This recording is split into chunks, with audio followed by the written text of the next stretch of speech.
तेल के जहाज पर बमबारी, सैन्य अड्डों पर मिसाइलों की बौछार।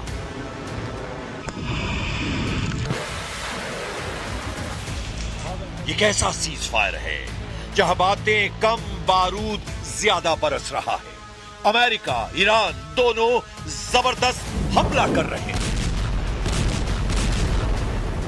ईरान ने कहा अभी 3 अड्डों को तोड़ा है, 13 सैन्य अड्डों पर हमला बाकी है। ट्रंप की धमकी लिख कर दो, नहीं बनेगा एटम बम, वरना मुश्तबा का नंबर। कुवैत में ईरान के ड्रोन धमाकों में मौत की खबर से अमेरिका सन्न हो गया है। ईरान ने अमेरिका को मदद देने वाले 3 देशों को मिसाइल से फोड़ डाला है।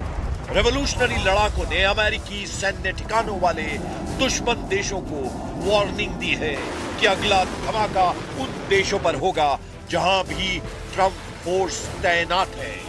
वहीं अमेरिका ने 4 दिनों में चौथी बार ईरान के केशम आइलैंड पर हमला किया। इससे भड़के ईरान ने दावा किया कि कुवैत, इराक और बहरीन में मौजूद अमेरिकी सैन्य ठिकानों को मिसाइल और ड्रोन से भारी नुकसान पहुंचाया गया है। ईरान ने सबसे जबरदस्त हमला कुवैत में किया है, जहां सुबह शुरू हुए मिसाइल धमाके अब भी रुके नहीं है।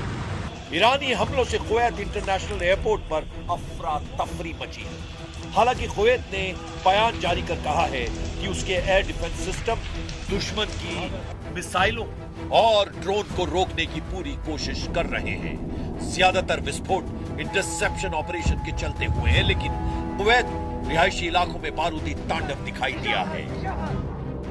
ईरान की मिसाइल आंधी से कुवैत में इमरजेंसी जैसे हालात हैं। सेना ने लोगों के लिए एक और चेतावनी जारी की है। कुवैत सेना ने कहा है कि अगर कहीं मिसाइल, ड्रोन दिखाई दे तो लोग उससे दूर हो जाएं। संदिग्ध सामान मिलने पर इमरजेंसी नंबर पर सूचना देने की अपील की गई है।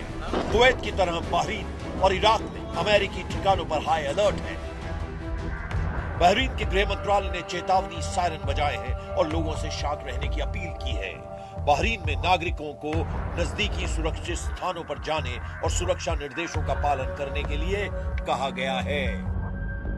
ईरान के सरकारी ब्रॉडकास्टर IRIB ने सोशल मीडिया प्लेटफॉर्म X पर कई वीडियो शेयर कर घातक हमलों का दावा किया है। वीडियो में मिसाइलों को बहरीन और इराक के आसमान में विस्फोट का दावा किया जा रहा है, लेकिन अमेरिकी सेंट्रल कमांड ने ईरान के हमलों को खोखला दावा करार दिया है।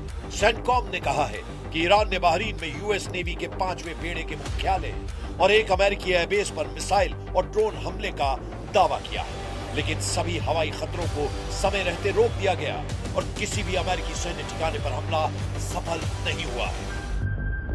अमेरिका ने धमकी दी है कि ईरान पर कोई रहम नहीं किया जाएगा। जब तक ईरान अपने एटमी प्रोग्राम को पूरी तरह बंद नहीं करता, तब तक कोई भी प्रतिबंध नहीं हटाया जाएगा। Any sanctions relief is condition based, which means it has to be in return for the reason why those sanctions were put in place in the first place, which is their nuclear program. So yeah, look, Iran is being sanctioned because they enrich uranium. Iran is being sanctioned because they've highly enriched uranium. Iran is being sanctioned because of their nuclear activities. If they agree to give up those things, there will be sanctions relief associated with their commitment and compliance. America को Iran की leadership पर रत्ती भर भी भरोसा नहीं रह गया है। इसीलिए ट्रंप ने एटमी डील की नई शर्त लगा दी है। ट्रंप ने नई शर्त में कहा कि ईरान उन्हें लिखित आश्वासन दे, तभी डील आगे बढ़ेगी। ट्रंप ने अपनी शर्त में यह भी कहा है कि परमाणु गतिविधियों पर ठोस समझौता होगा और इसके बाद ही अमेरिका ईरान को आर्थिक राहत देगा। ट्रंप का कोई पैंतरा अब तक ईरान पर काम नहीं आया है। अमेरिका के केशम आइलैंड पर बार-बार हमले की वजह का भी पता चला है। अमेरिका की एटमी डील पर बार-बार स्टैंड बदलने के बाद से ईरान ने खूंखार तेवर अपना लिए हैं। सुप्रीम लीडर मुस्तबा खामनेई ने secret war headquarter Qeshm island को एक्टिव कर दिया है।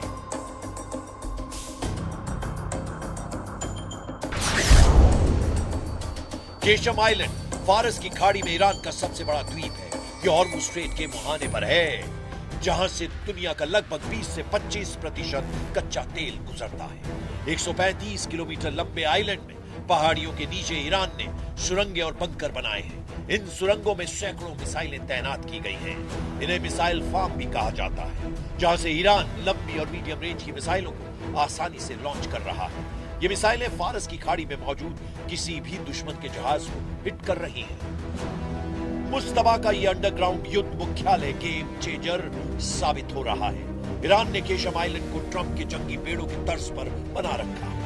इस आइलैंड की पूरी फिल्म ईरान ने रिलीज कर दुश्मनों के होश उड़ा दिए हैं। समुद्री मोर्चे पर ईरान ने अपना इरादा साफ कर दिया है। ईरान के हजारों ड्रोन अमेरिका की नौसेना पर हमले के लिए तैयार हैं।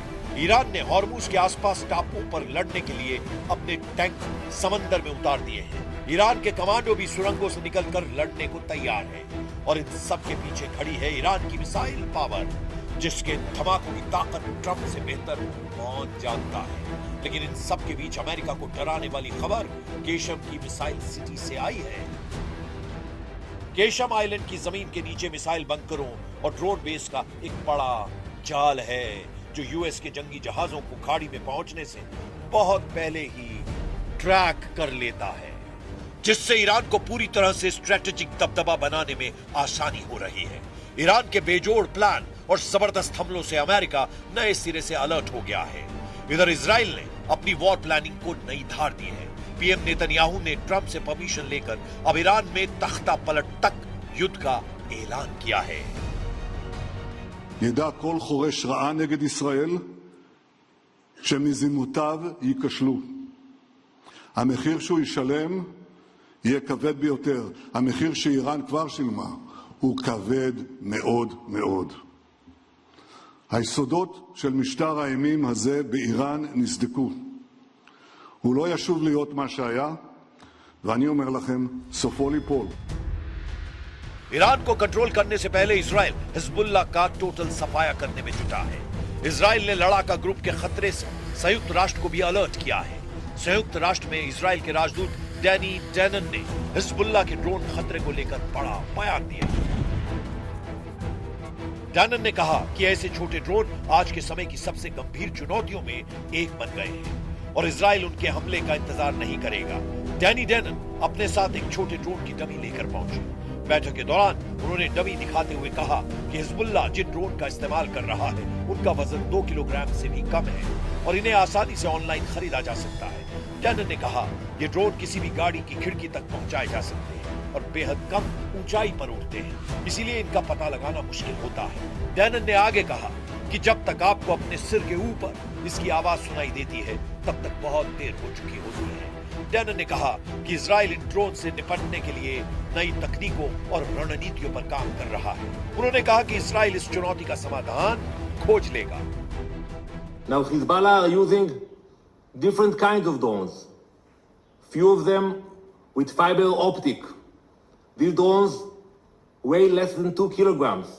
It flies low. It is very difficult to detect. And by the time you hear it above your head, it's too late.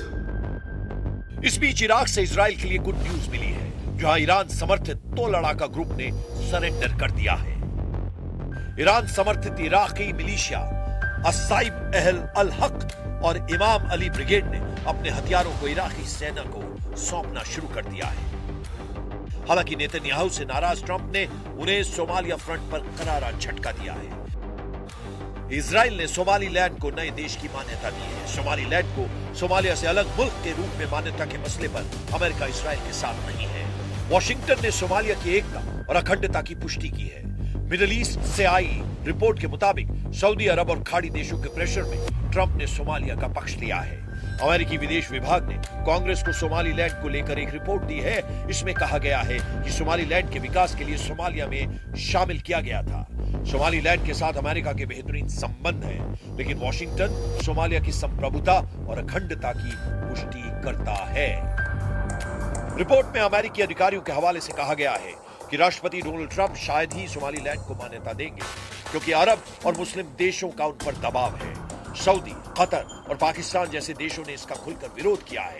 लेकिन इसका एक पहलू ये भी है कि ट्रंप सोमालीलैंड को मान्यता देने की बजाय पूरे सोमालिया को अपने कंट्रोल में लेने की कवायद शुरू कर सकते हैं। ट्रंप ने कई मौकों पर सोमालिया की सरकार और व्यवस्था की तीखी आलोचना की है। ट्रंप सोमालिया को बेईमानों का देश कहते हैं। ट्रंप की नजर में जो भी खटकता है उसका हश्र ईरान जैसा होता है। फिलहाल उन्होंने सारा फोकस ईरान से एटमी डील पर लगा रखा है। ईरान को झुकाने के लिए ट्रंप हथियारों का ट्रेलर रिलीज करते रहते हैं। कुछ दिन पहले उन्होंने जिन हथियारों से ईरान को धमकाया है, युद्ध के अगले राउंड में उन्हीं के इस्तेमाल का खतरा है।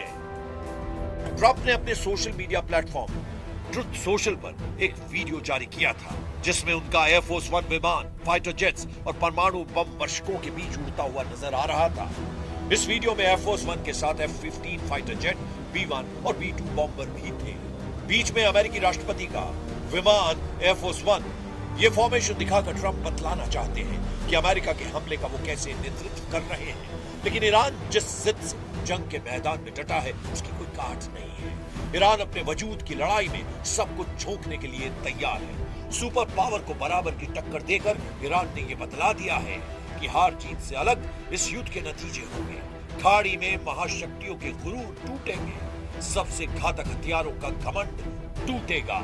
ईरान कह रहा है कि अब अगर हमला हुआ तो किसी नियम कायदे की परवाह नहीं की जाएगी।